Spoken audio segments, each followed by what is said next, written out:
A blessed Christmas season, dear brothers and sisters in Christ. We hope you are all fine in God's warm embrace. Allow us po to share to you our reflection as we celebrate the reason for the season. Because every year, at this time, we are all in one, in unison, preparing ourselves for the holidays. Shopping, Yes. going to Christmas parties, visiting our dear loved ones. But let us reflect deeper. Every Christmas, we are one because of the one. The one and only origin of Christmas.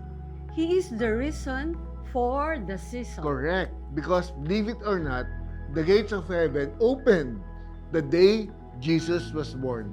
A God-given miracle.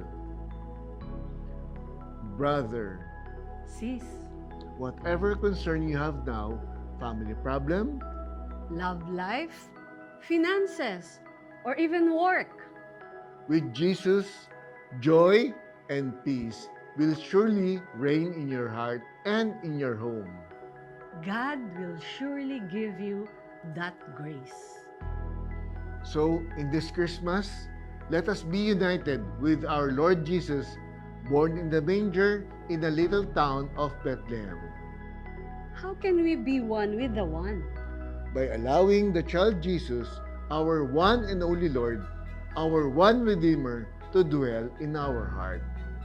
Yes po, you heard it right, in your own heart. So, find that encounter with our Lord Jesus. Maybe po, you can pray at your altar. Or go to Mass, receive communion. Better yet, go to confession. Yes. Kaya kapatid, pray for the grace. In this Christmas, be one with the one. This is Mike.